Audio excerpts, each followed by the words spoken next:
Hola, buenas tardes.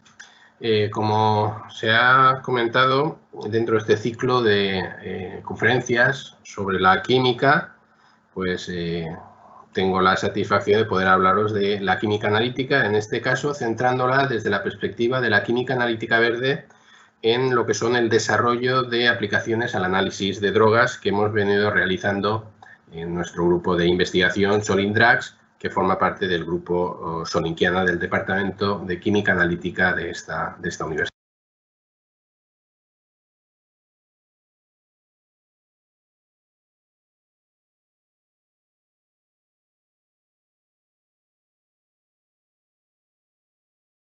La química analítica siempre se ha decantado por, o se ha definido como la ciencia que tiene por objeto el análisis de muestras, si bien es cierto que hoy en día su campo de aplicación es mucho más amplio y partimos de la idea de que es una ciencia metrológica basada en el proceso de medida, que tiene por objeto la obtención de información tanto parcial como información global, bien en el espacio o en el tiempo, de la variación en el tiempo. Y desde luego su objetivo en estos momentos, más que el análisis específico de muestras, se dirige hacia la resolución de problemas que pueden ser de muy diversa naturaleza, científica, técnicos, sociales, donde evidentemente hay un elemento que representa el problema, el objeto de análisis, que es el que, sobre el que se llevará a cabo el proceso de medida, las determinaciones. Es importante establecer una clasificación en cuanto a los tipos de química analítica o el tipo de información y básicamente se ha diferenciado en el análisis cualitativo, información acerca de qué es lo que hay, el análisis cuantitativo, una medida de la cantidad en la que se encuentra presente un determinado componente, una determinada sustancia, y, por ejemplo, el análisis estructural, cómo está distribuido en el espacio ese analito, ese componente, esa sustancia. La verdad es que podemos hacer otras clasificaciones en función, por ejemplo, del tipo de instrumentación utilizado, pero básicamente lo importante es conocer que manejamos dos niveles de información. Información de tipo cualitativo, información de tipo cuantitativo. Obviamente, cuando hablamos de un análisis cuantitativo, de alguna manera hemos establecido previamente que esa sustancia, que ese analito está presente. Por lo tanto, podríamos decir que el análisis cuantitativo implica el análisis cualitativo. Los químicos analíticos estamos muy obsesionados en algo que llamamos las propiedades analíticas. Estas propiedades analíticas lo que indican es la calidad de los resultados que se obtienen cuando uno aplica un proceso analítico. Estas propiedades analíticas, que se clasifican en tres grupos, supremas, básicas, complementarias, pues en el grupo de las supremas están la exactitud y la representatividad. La exactitud es el grado de similitud del resultado que nosotros obtenemos cuando realizamos un análisis con lo que sería el valor verdadero o el valor aceptable para ese compuesto, para ese analito. Ligado a la exactitud está el concepto de error. Nosotros hablamos de que se comete un error cuando el valor medido no coincide con el valor verdadero. Por tanto, una medida del error implica necesariamente que nosotros debemos conocer un valor verdadero, un valor de referencia. No podemos hablar de errores si no conocemos el valor verdadero. La otra propiedad fundamental es la representatividad. Es muy importante que si nosotros partimos de un problema, ese problema está representado por un objeto, del objeto tomamos una muestra y sobre ella realizamos un proceso de medida de un analito, que la muestra sobre la que estamos trabajando sea representativa de la totalidad del problema. De lo contrario, nosotros podríamos obtener un excelente resultado para la alícuota, para la parte de la muestra que sometemos a análisis, pero que no fuera representativo, que no fuera extrapolable al conjunto del problema. De ahí que es fundamental la representatividad. La representatividad está relacionada con la toma de muestra, por lo tanto es fundamental llevar a cabo una correcta toma de muestra. Si una muestra no se toma de forma representativa, por muy bien que se trabaje en el laboratorio, el resultado que extrapolemos pues no siempre tendrá las garantías de calidad adecuadas. Otras propiedades a las que me gustaría hacer referencia son las propiedades básicas, centrándome en lo que es la precisión, que es el grado de concordancia entre los resultados. Si nosotros realizamos varias medidas de un mismo analito sobre una misma muestra, pues lo mucho o poco que se parezcan esas muestras. El método tendrá una alta precisión si los resultados de las distintas medidas se parecen entre sí. Es muy importante no confundir la exactitud y la precisión. La exactitud depende del valor verdadero, del error que se cometa, la precisión de la dispersión, de la variación de los resultados individuales que obtengamos. Otra propiedad básica es la selectividad, que tiene que ver con que las señales que nosotros medimos sean producidas y se deban única y exclusivamente al analito. Si un método no es selectivo, entonces proporcionará un resultado que no necesariamente será exacto, porque podrá deberse a otra sustancia o otro componente distinto del analito objeto de estudio. La sensibilidad es también otra de las propiedades analíticas, que tiene que ver con la capacidad que nosotros tenemos para medir cantidades pequeñas de un analito. De manera que nos interesan, en principio, métodos sensibles con los que podamos determinar niveles muy bajos de analitos en distintas matrices, en distintas muestras, en distintos tipos de problemas que se nos puedan plantear. Finalmente, quisiera hacer referencia a las denominadas propiedades analíticas complementarias. Estas tienen que ver con aspectos derivados como la rapidez, los costes por llevar a cabo un análisis, un proceso analítico, y aquellos factores personales en los que se incluye la seguridad del operador, del personal de laboratorio y del medio ambiente. Estos son unas propiedades que hoy en día tienen una gran importancia desde el punto de vista de la sostenibilidad y a las que se está centrando mucho interés por conseguir métodos que sean sostenibles, que no solo sean exactos y precisos, sino que también sean sostenibles desde el punto de vista de la seguridad y del medio ambiente. En ese sentido, cuando nosotros planteamos llevar a cabo un análisis, pues lo que realizamos es un proceso analítico. Partimos de un problema, se establece un objeto de estudio en función del problema que se está planteando. Hay una estrategia para llevar a cabo esa toma de muestra que resulte representativa.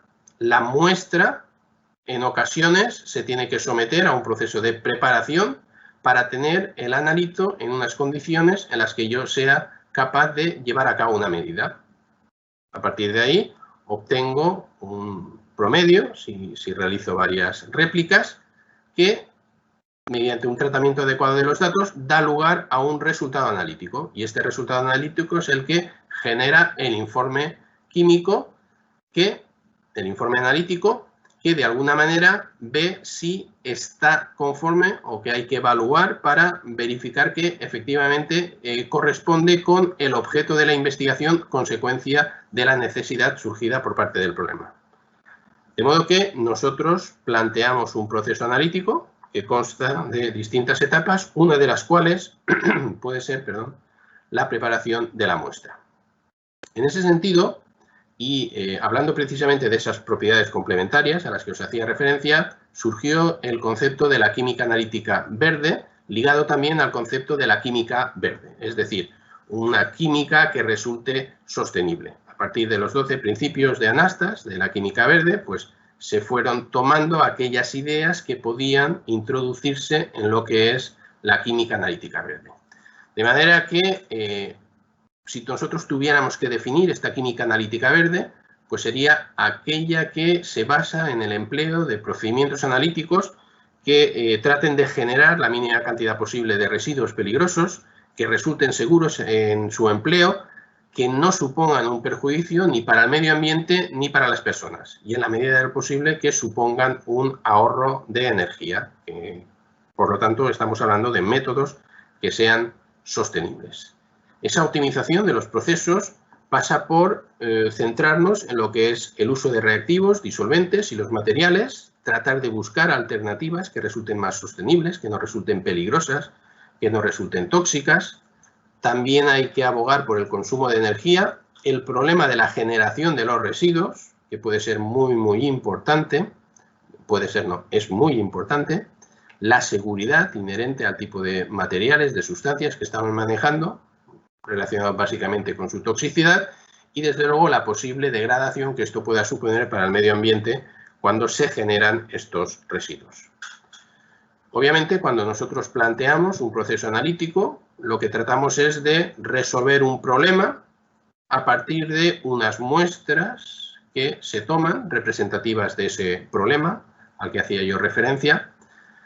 Se suelen utilizar en muchos casos reactivos, disolventes, procedimientos, instrumentación que supone un consumo de energía para, a partir de ese proceso analítico, generar una salida de datos que traten de contestar a ese problema o de dar soluciones a ese problema que se había planteado. Pues bien, como consecuencia de este proceso analítico hay que tener en cuenta esos residuos que se generan, que son francamente importantes. Cuando se planteó la química verde, el grupo del profesor Namiewski pues, ha tenido un gran impacto en esta disciplina y partía de 4 rutas fundamentales. Eliminar o reducir aquellos reactivos y disolventes que resultaran perjudiciales, la reducción de las emisiones, eliminar los reactivos que fueran especialmente tóxicos y reducir todo lo que es el trabajo, la manipulación por parte del operador o el consumo de energía. Nuestro grupo de investigación proyectó unas rutas anteriores de manera que planteó unas estrategias básicas para tratar de alcanzar esos objetivos de la química analítica verde. Estas estrategias se basan en el análisis directo de las muestras sin tratamiento, siempre que sea posible, porque eso evita la manipulación, evita el tener que utilizar reactivos, disolventes y en muchas ocasiones evita la generación de residuos. El uso de tratamientos alternativos de la muestra que resulten menos contaminantes, que sean más sostenibles, tanto para el medio ambiente como para los operadores. Reducir la escala de trabajo e introducir la automatización de las distintas etapas del proceso de análisis. Cuando no sea posible eliminarlos o trabajar sin disolventes y sin reactivos, pues tratar de descontaminar en línea los desechos que se puedan generar, es decir, introducir una etapa de eliminación de los residuos dentro de lo que es el proceso analítico, buscar reactivos, buscar disolventes alternativos que resulten menos contaminantes y, por supuesto, una reducción del consumo de energía. Una reducción del consumo de energía que está ligada también, por ejemplo, al tema de la miniaturización o el tema de la automatización de ciertas operaciones. Por tanto, estos objetivos se plantean desde el punto de vista de la seguridad del operador, desde la sostenibilidad económica y desde los efectos medioambientales. De manera que las ideas básicas que se plantean es la utilización de reactivos seguros, que estarían relacionados con la seguridad del operador y del medio ambiente, la automatización, la miniaturización, la obtención de la máxima información a través de la utilización de la quimiometría, que esto contribuiría a la seguridad tanto del operador, la sostenibilidad económica, como reduciría el impacto ambiental. Y finalmente tenemos la reducción del consumo de reactivos, de disolventes, la utilización de reactivos de fuentes renovables, la reducción de los desechos y, obviamente, el menor consumo de energía, pues mediante la utilización de nuevas estrategias, de nueva instrumentación que necesite estos menores recursos. Todo esto, si nosotros lo aplicamos al conjunto del problema analítico, pues lo que buscamos es evitar en la medida de lo posible el tratamiento de la muestra, el consumo de esos reactivos tóxicos, el consumo de energía y una mejor seguridad para el operador, la posibilidad de miniaturizar e incrementar la automatización, que también lleva asociado una reducción de consumos, de reactivos, de disolventes y, obviamente, el problema de los desechos a los que antes estaba haciendo referencia. Tratar adecuadamente o introducir etapas que eviten esa generación de los desechos. En ese sentido, desde el punto de vista de la química analítica verde, el método verde más verde ideal, desde el punto de vista de la verdor, sería aquel que se pueda llevar a cabo una medida remota de la muestra sin llevar a cabo un daño de la misma, un deterioro de la misma. Entonces, este sería el ideal del método analítico. Luego estarían las técnicas pues, no invasivas, aquellas que se puedan realizar en línea y finalmente llegaríamos a los métodos clásicos pues, que implican un tratamiento de la muestra, como sería el caso de los análisis convencionales que se realizan en los laboratorios, donde ya hay una fuerte participación por parte del operador y es necesario, en muchos casos, introducir etapas que impliquen esa manipulación de las muestras. Por tanto, desde las metodologías que tienen un tratamiento de muestra, la idea sería ir aplicando métodos directos que pudieran suponer un deterioro de la muestra, los métodos directos que no supongan un daño sobre la muestra y finalmente la utilización de sensores, de técnicas no invasivas, que sería, como habíamos visto, el caso ideal.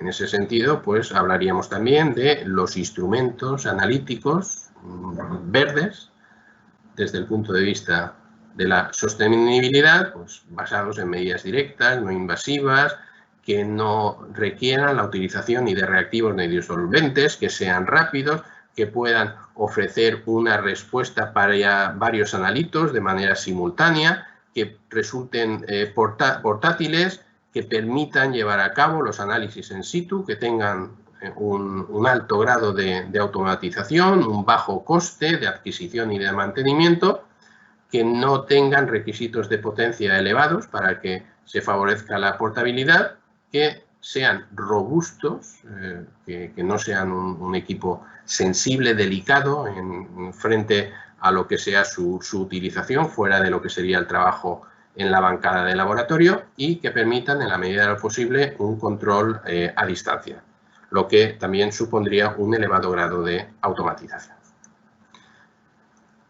Por otro lado, están las metodologías que tienen por objeto la miniaturización o la automatización. Y en ese sentido, pues se ha ido evolucionando de las técnicas de análisis en flujo, que de alguna manera lo que pretendían era evitar las operaciones manuales que se realizaban de forma sistemática en el laboratorio cuando se lleva a cabo distintas etapas de preparación y sobre todo en las etapas de medida, el análisis secuencial, la utilización de la multiconmutación o más recientemente la utilización del laboratorio en una válvula. De manera que son montajes que se basan en la miniaturización, lo que le permite una portabilidad y una gran versatilidad. En la medida en que nosotros estamos reduciendo la escala de trabajo, también estamos contribuyendo a reducir esos desechos que se puedan generar. Y obviamente todo esto asegurando esas propiedades analíticas que nosotros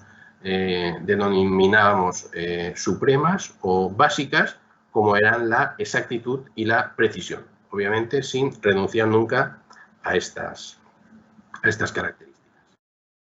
En ese sentido, la espectroscopía bidireccional, la verdad es que ofrece importantes posibilidades para el análisis directo en la determinación multicomponente de distintos analitos presentes en la muestra. Este es un campo en el que el grupo de investigación ha trabajado de forma intensa en los últimos años, aplicándolo a distintos campos de estudio.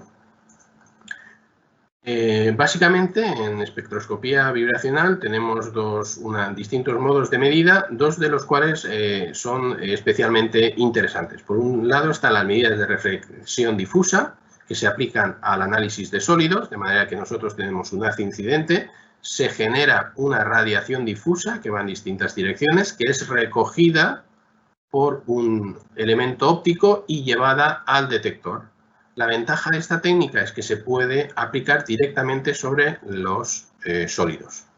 Otra técnica muy interesante es la reflectancia total atenuada, en la que la muestra se pone en contacto sobre un cristal que tiene un alto índice de refracción, de manera que el haz de radiación rebota en el interior va rebotando en el interior del cristal y se genera en la interfase de contacto del cristal con la muestra, que puede ser un sólido o puede ser un líquido, se genera una onda evanescente que es como si penetrara una pequeña distancia del orden de fracciones de la micra en el interior de la muestra, dando como resultado un espectro de unas características muy similares a los que se obtendrían por medidas de transmisión, solo que con una manipulación de la muestra mínima y permitiendo las medidas directas. Este sería un típico accesorio de medidas de reflexión total atenuada para sólidos, en el que con la ayuda de una prensa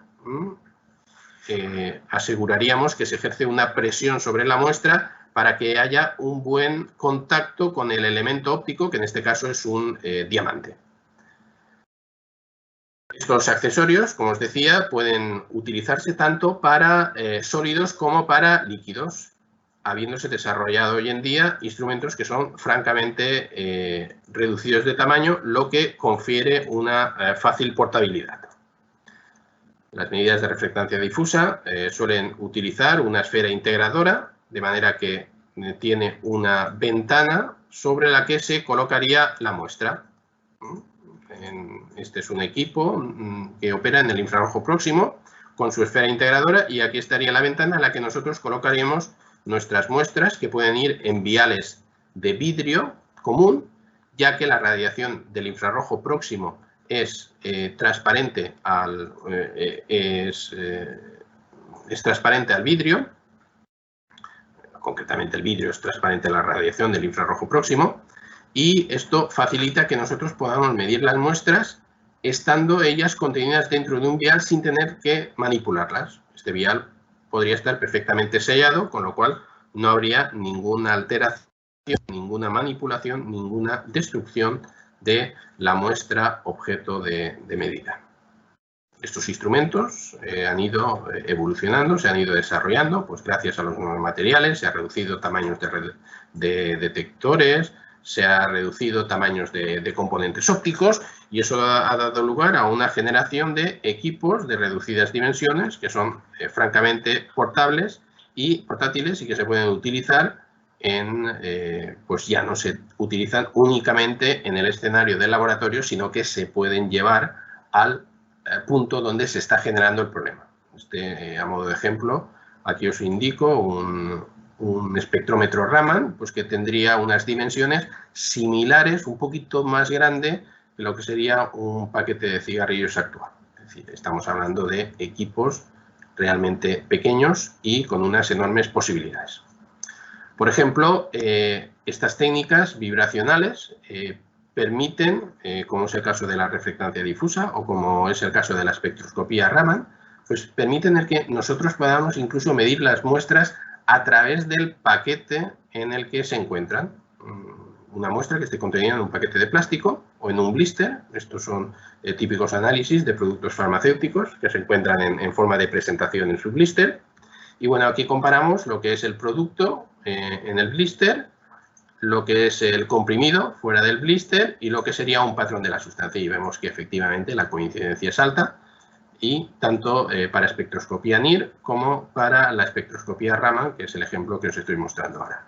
Lo que ofrece enormes posibilidades para llevar a cabo análisis no invasivos, conservando la muestra en perfectas condiciones sin haber alterado, sin haber supuesto una manipulación de la misma. Por lo tanto, estas técnicas de análisis directo, la verdad es que suponen unas grandes ventajas y están en concordancia con lo que se plantea en los principios de la química analítica verde.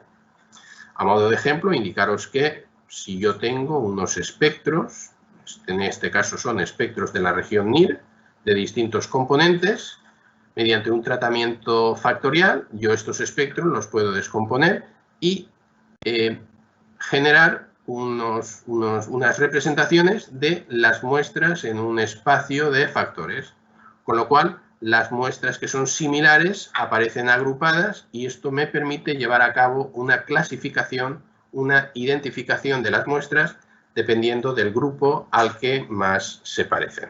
Por tanto, aquí hay una componente importante en lo que habíamos hablado inicialmente del análisis cualitativo, saber, conocer de qué sustancia se trata.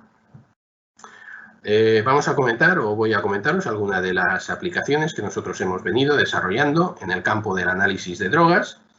Y bueno, es bastante frecuente el decomiso de sustancias, en este caso los decomisos de cocaína, se producen en ocasiones a gran escala, con gran cantidad de unidades aprendidas. Y bueno, esto al final se convierte en un tremendo problema para los laboratorios de control de drogas, donde les llegan un extraordinario número alto de muestras que deben de ser sometidas a análisis para asegurar que efectivamente cada una de ellas contiene las sustancias alegales, ilegales, y por lo tanto pues establecer las medidas de sanción oportunas. Bueno, esto muchas veces supone el cuello de botella del trabajo de los laboratorios dedicados a este tipo de análisis. Por lo tanto, urge por buscar métodos alternativos, rápidos y en la medida de lo posible no destructivos, pues que permitan llevar a cabo estas determinaciones. Y ahí entra la espectroscopía de las medidas de reflectancia difusa en el infrarrojo próximo. La idea es, nosotros partimos de un conjunto de espectros, de muestras. Estos espectros se pueden clasificar, tal como hemos visto, y poder establecer una separación en un conjunto de calibración que me permita generar un modelo y luego unos conjuntos de validación y de prueba que me permitan confirmar que el modelo de calibración que he construido resulta adecuado.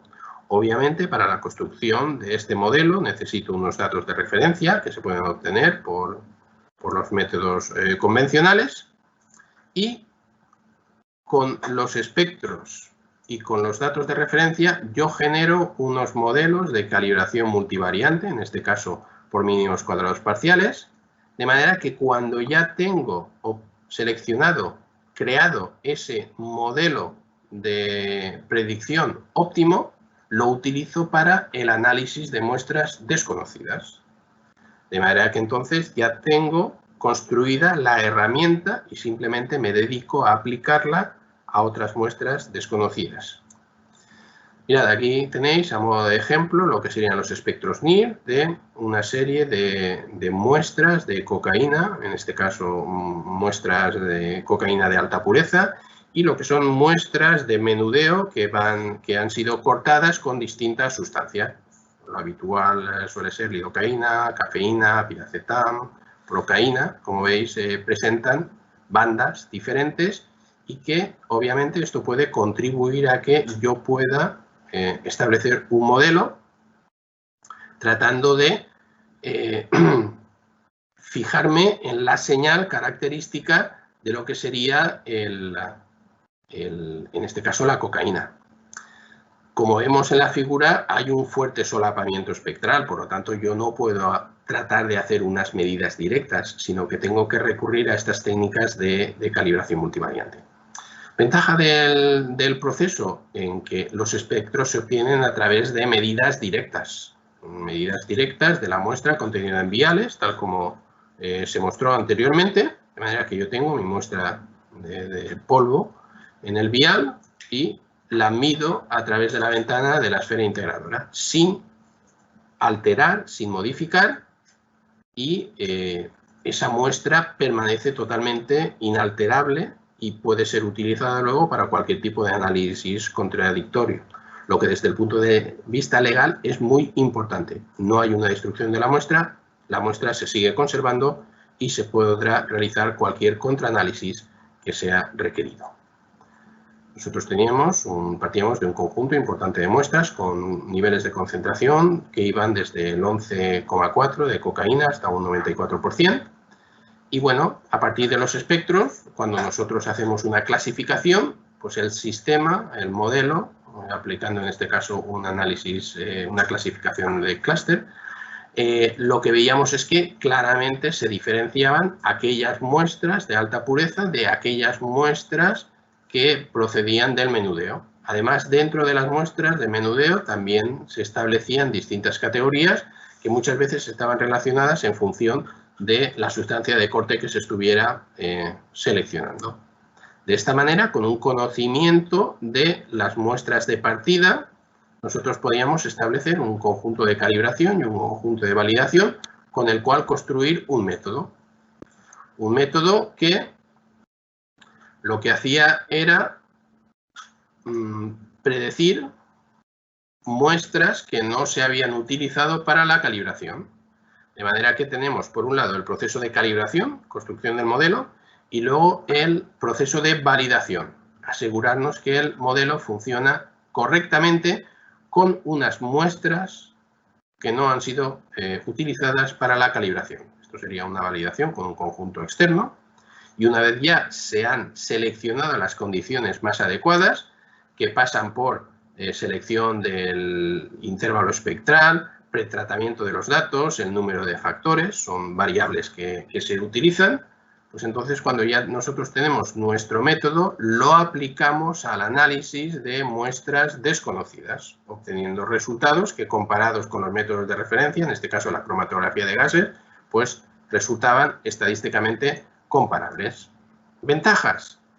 Pues que para el método de cromatografía necesitaba solo para la obtención del espectro, del cromatograma, 15 minutos por muestra.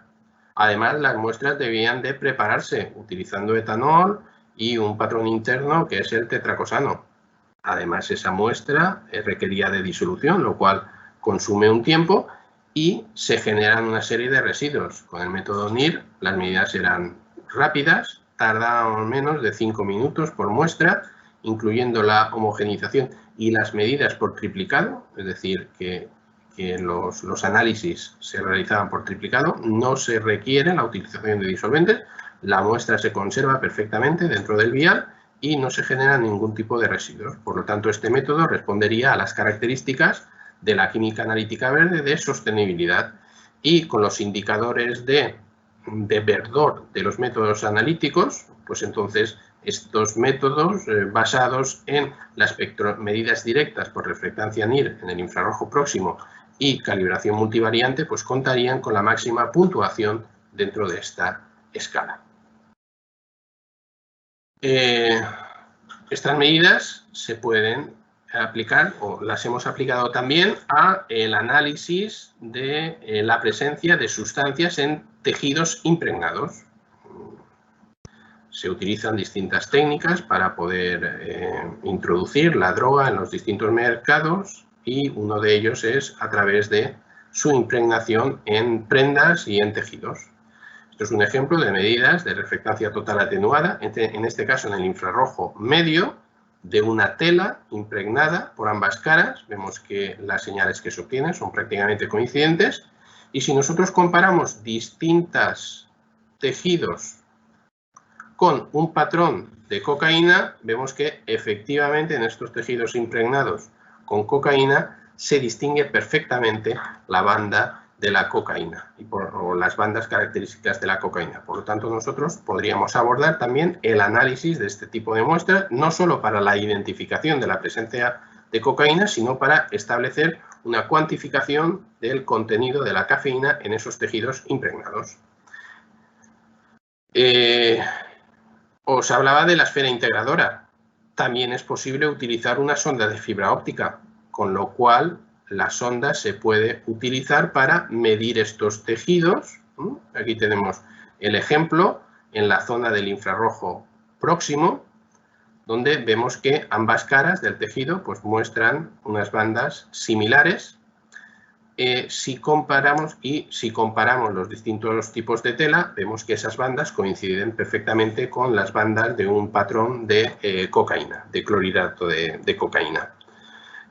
Simplemente comentar que si comparamos estos espectros del infrarrojo próximo con los que obteníamos en el infrarrojo medio, pues en el caso del infrarrojo medio la riqueza de bandas era más importante y en principio ofrecerían más posibilidades desde el punto de vista de la selectividad.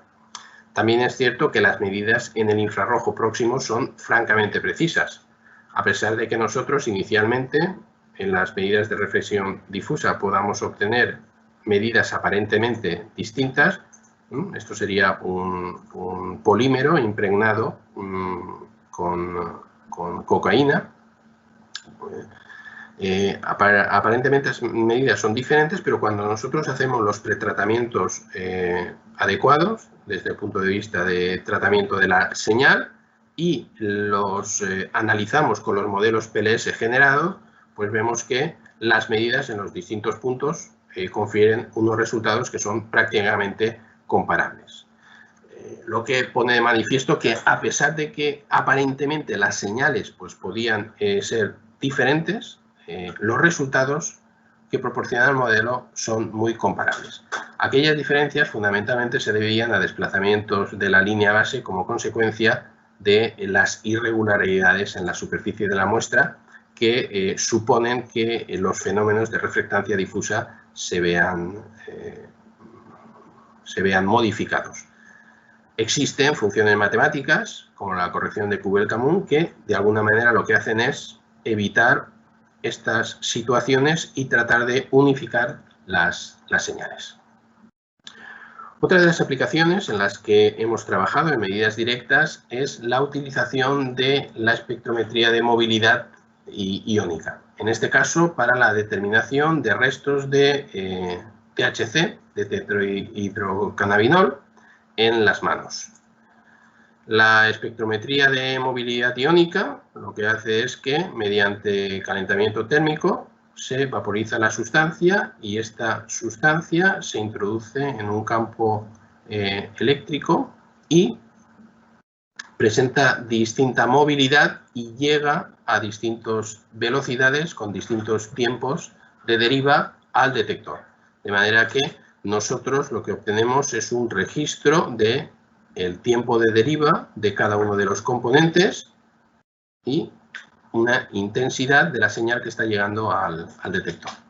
Es una técnica sensible, de bajo coste, que es portátil, de fácil manejo. El análisis es rápido, pero como inconveniente presenta el de la selectividad. En ocasiones es necesario pues, utilizar detectores o acoplarla a detectores más selectivos para garantizar que estamos obteniendo una diferenciación adecuada de los distintos componentes, ya que hay muchos componentes que presentan movilidades similares. No obstante, nosotros la aplicamos al estudio del THC y básicamente lo que se hacía era con la ayuda de un filtro, se frotaban las manos de las personas y luego ese filtro se introducía en el equipo de medida que se sometía al proceso de calentamiento y se detectaban los restos de cannabinoide, en este caso de THC, que pudieran haber presentes. Esta es una técnica que seguramente la habréis visto en los aeropuertos y que se gasta mucho para la detección de explosivos y también en el análisis de drogas. Nosotros hicimos un estudio de cómo influía la interferencia por parte de la nicotina, sobre todo porque en el proceso de manipulación de la marihuana, pues muchas veces es conjuntamente con la del tabaco. Por lo tanto, es importante ver hasta qué punto el método resulta selectivo y somos capaces de diferenciar el THC en presencia de cantidades de nicotina. Cuando no es posible llevar a cabo el análisis directo, pues entonces nos vemos obligados a tratar las muestras y en ocasiones es necesario llevar a cabo una extracción del analito de la sustancia de interés en las muestras sólidas.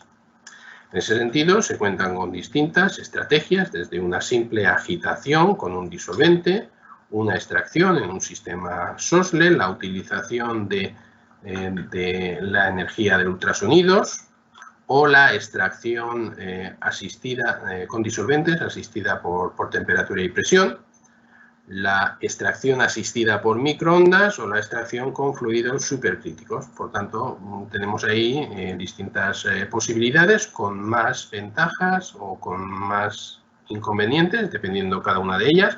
Algunas de ellas con un coste asociado a su utilización elevado, pues porque son instrumentos con un coste alto, y también que requieren un mantenimiento importante.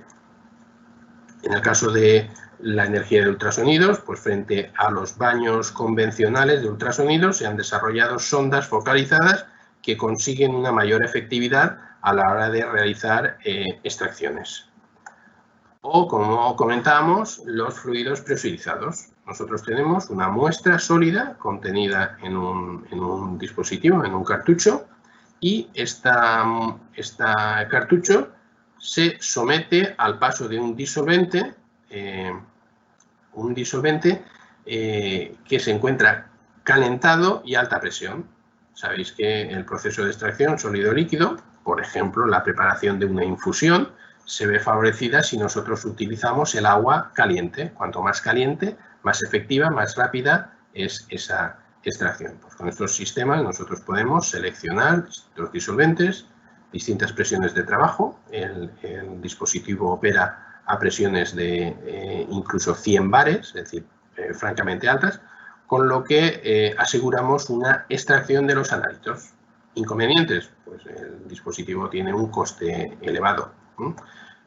¿Situación? Pues en el grupo de investigación los compañeros se plantearon, oye, ¿y por qué no utilizamos algo que se basa en el mismo fundamento de la extracción sólido-líquido y que tenemos casi todos en nuestras casas?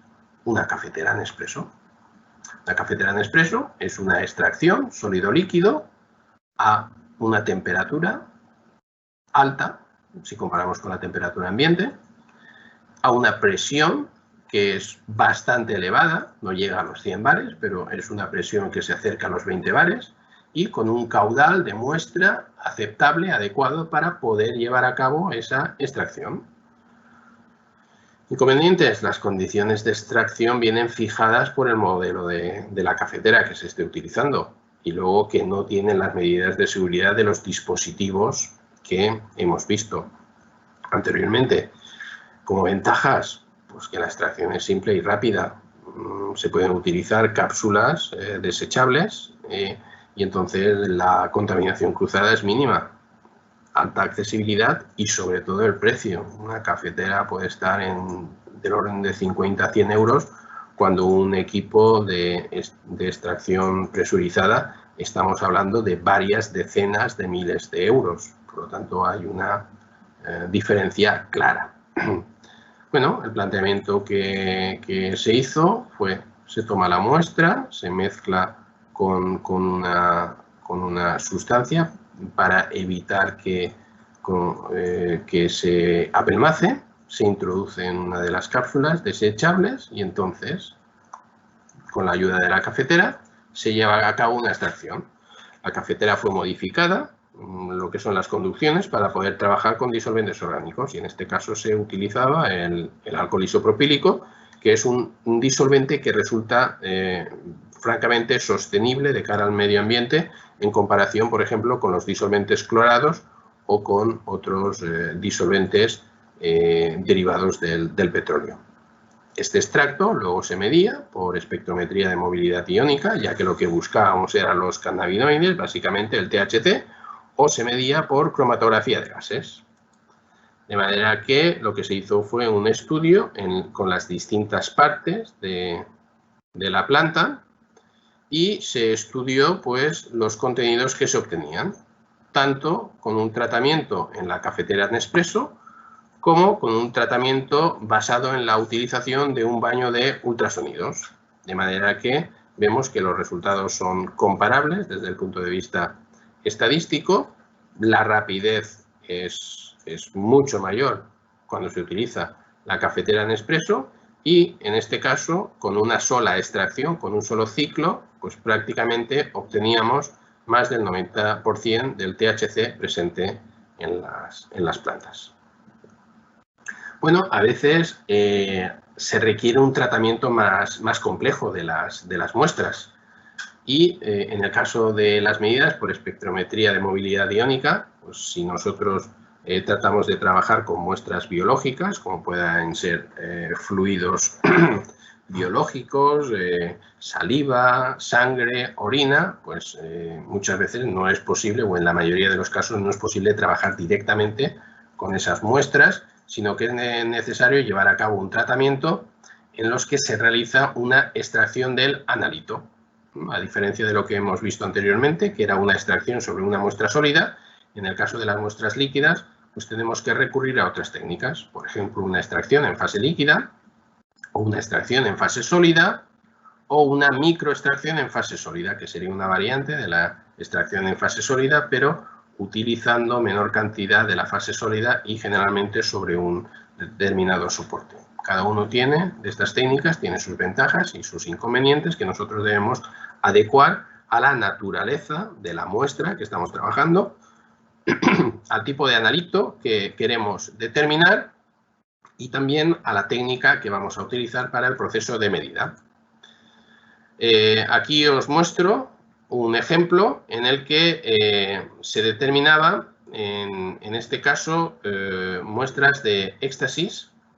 Se determinaba éxtasis en muestras de saliva. Se llevaba a cabo una extracción líquido-líquido utilizando cloroformo como disolvente. El proceso era relativamente sencillo, una agitación en vórtex durante 10 segundos de ambas fases y luego una centrifugación para separar la fase orgánica de la fase acuosa. Se trabajaba a una escala reducida, de manera que se empleaban del orden de microlitros del disolvente orgánico, suficientes para luego realizar las medidas, ya que el volumen requerido para el análisis es de unos pocos microlitros. De manera que aquí podéis ver en los ejemplos cómo las señales que se obtenían para distintas muestras coinciden con la señal obtenida de los patrones, en este caso para muestras que contenían, para salida que contenían éxtasis y también MDPV. Otra de las técnicas que utilizamos y que ya veis y que ya se han comentado en anteriores conferencias es la extracción en fase sólida. Nosotros tenemos una fase que tiene la capacidad de retener el analito. De manera que nosotros esa fase la acondicionamos adecuadamente con un disolvente. Posteriormente introducimos la disolución de la muestra en la que está el analito y otros componentes. El analito por lo general suele quedar retenido en la fase. Lavamos para eliminar el resto de componentes no deseados y finalmente con un disolvente adecuado, con un eluyente, eluimos el analito. De esta manera hemos conseguido eliminar interferentes y también hemos podido conseguir llevar a cabo una preconcentración si se requiere, porque podemos partir de un volumen importante de la muestra y luego eluir con la mínima cantidad posible de eluyente. Nosotros disponemos, o se disponen de distintos tipos de solventes con una determinada afinidad por los distintos analitos y unos de ellos son los polímeros de impronta molecular, más conocido por su acrónimo en inglés de MIPS.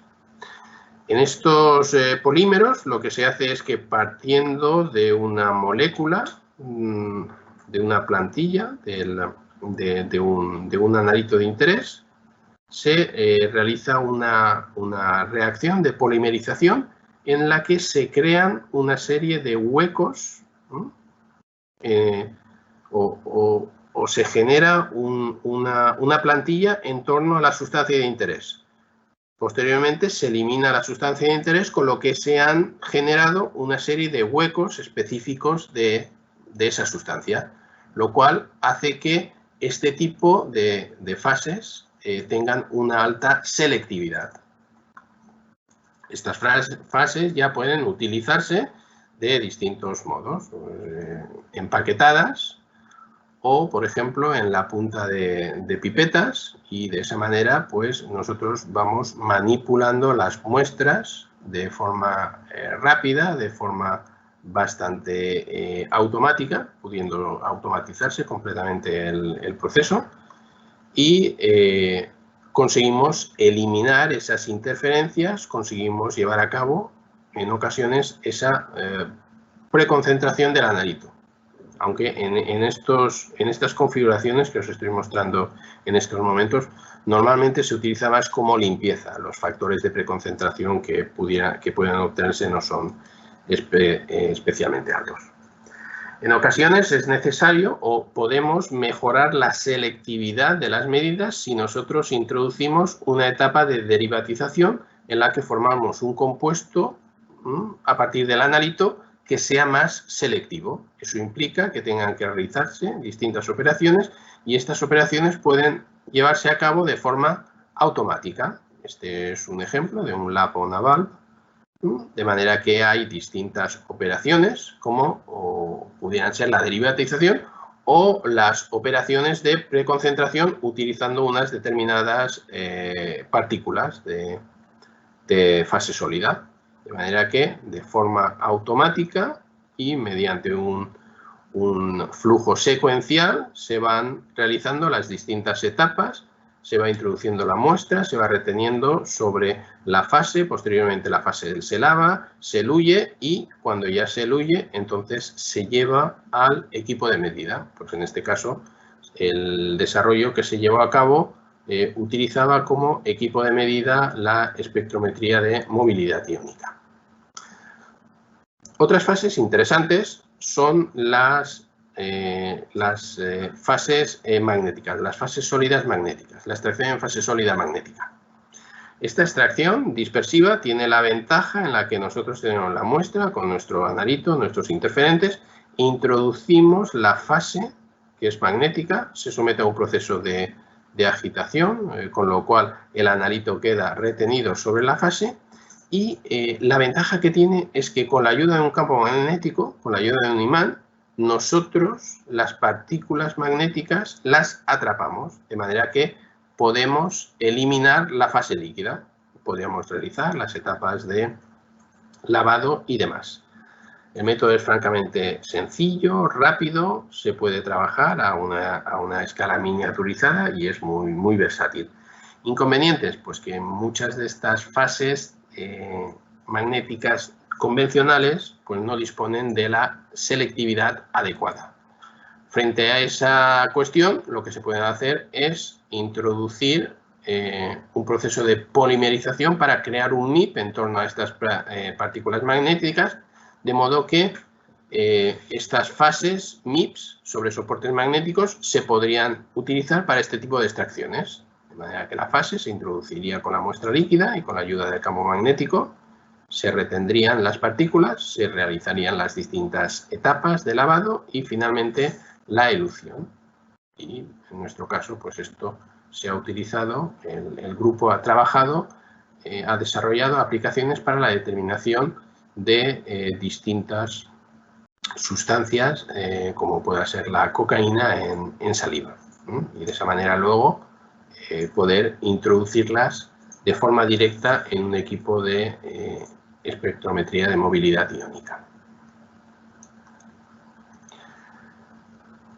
A veces no tenemos la selectividad adecuada para diferenciar los distintos analíticos y hay que recurrir al acoplamiento de la cromatografía con la espectrometría de masas.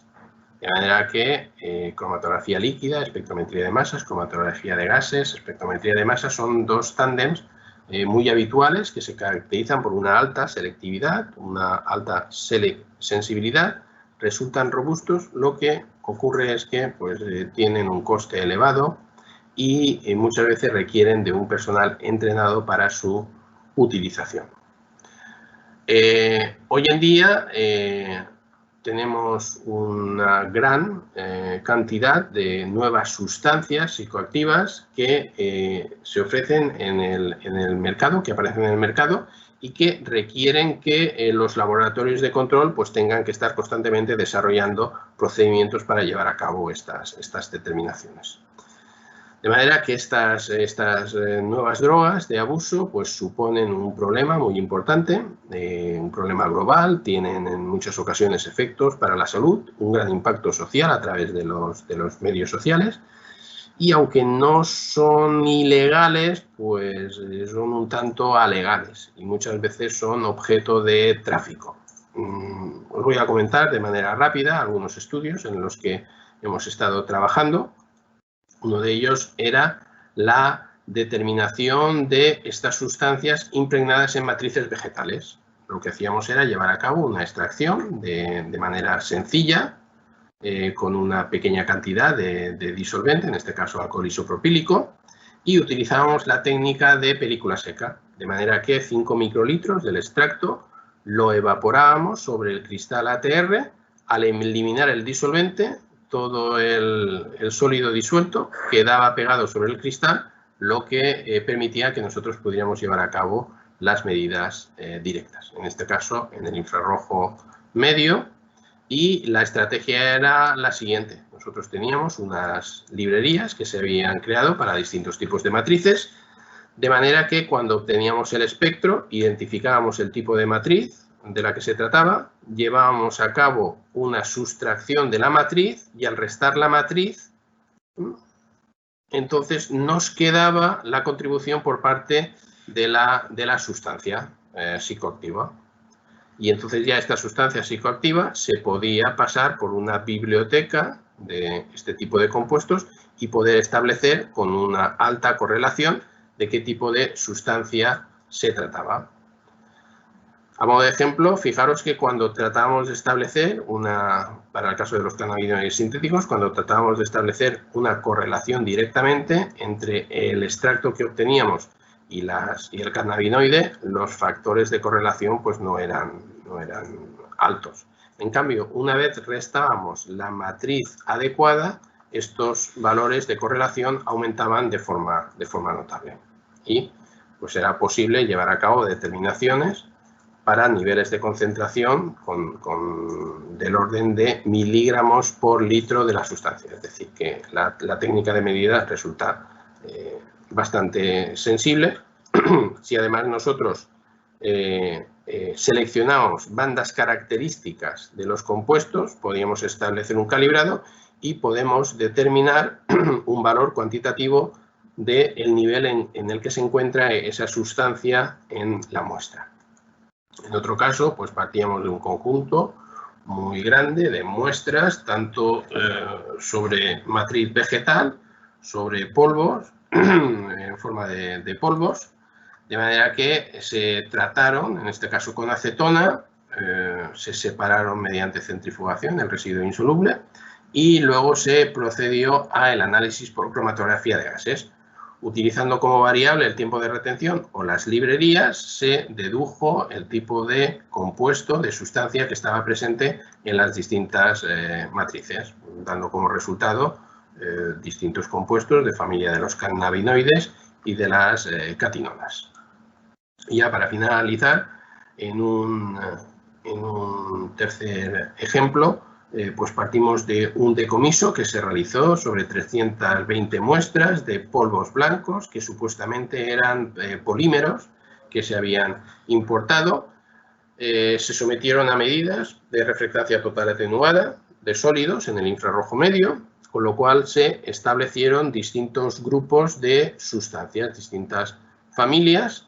Y al final, pues lo que se vio es que de las 320 muestras, pues 47 correspondían efectivamente a polímeros PVC, mientras que el resto eran otro tipo de sustancias. Esas sustancias se fueron comparando a través de librerías con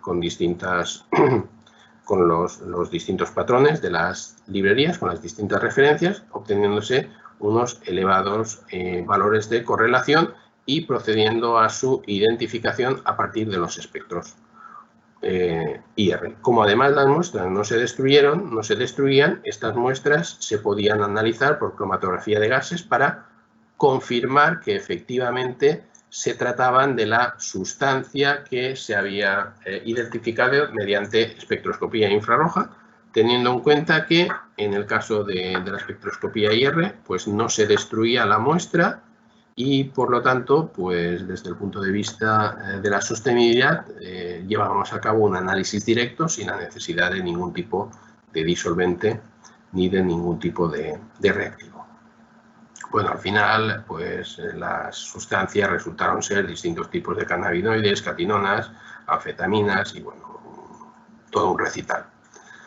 Bueno, con esto espero haberos dado una visión general del trabajo que nosotros realizamos en el grupo de investigación o que se realiza en la Universidad de Valencia por lo que respecta al análisis de drogas, tanto en decomisos como en fluidos. Y bueno, aquí tenéis el cartel anunciador del segundo workshop que realizaremos el próximo mes de mayo sobre drogas en la sociedad. Por aquello de que también hemos venido a hablar de nuestro libro, pues indicaros la publicación que se realizó sobre química analítica verde de los compañeros Miguel de la Guardia y Sergio Armenta, y luego los libros que hemos ido publicando, los desafíos de la química analítica verde en el año 2012, que este año pasado, pues ya, o este año, se ha publicado una segunda edición totalmente revisada de la misma obra, con la participación de un número elevado de equipos de investigación de distintas nacionalidades. Y bueno, agradecer el trabajo de los compañeros del grupo, en particular Sergio Armenta, Paco Esteve, Miguel de la Guardia y Aitor Sorribes, y toda la colaboración que me han prestado para llevar a cabo esta presentación y que podáis tener una visión general de lo que venimos realizando en el grupo. Pues, muchas gracias. Muchas gracias, Salvador, por tu presentación. Desde el chat nos ha llegado una pregunta de un oyente que nos comenta que, aparte de esta investigación que llevas a cabo, tu mismo equipo lleva una investigación sobre el análisis de la calidad del aire y el contenido del coronavirus en espacios universitarios. Y le gustaría saber qué técnicas analíticas se van a emplear y en qué espacios se tiene previsto realizar ese tipo de estudios.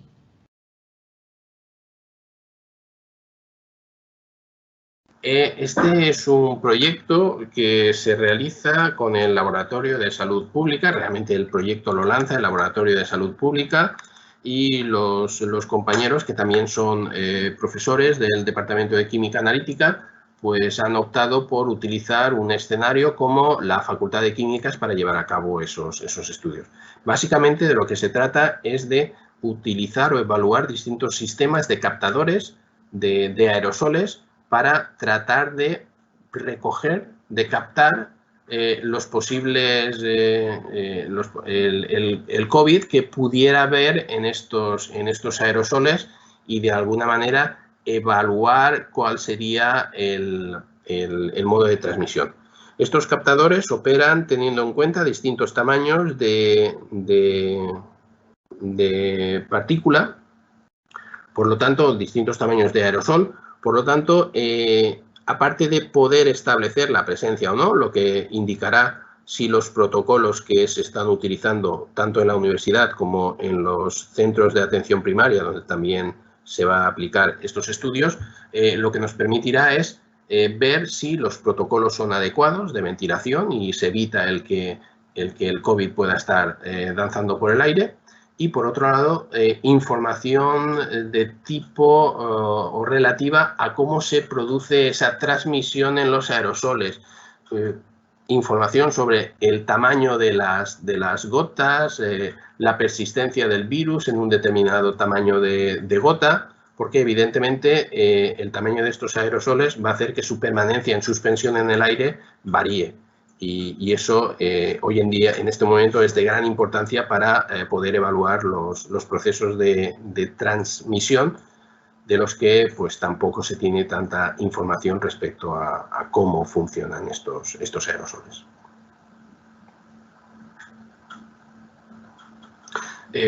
Simplemente para finalizar, que esto responde a lo que al inicio de la charla, es decir, el objeto de la química analítica es resolver problemas, y en este momento un problema que tenemos es el de la COVID, y por lo tanto los químicos analíticos y en general todos los investigadores estamos tratando de buscar soluciones, bien para mitigar el problema o bien para explicar aquellos fenómenos que tengan que ver con la transmisión o con la movilidad del virus, y poder establecer acciones correctoras que sirvan como una barrera de protección para las personas.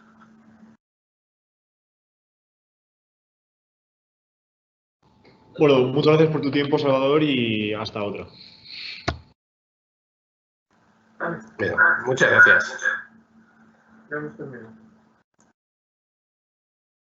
¿Ya está?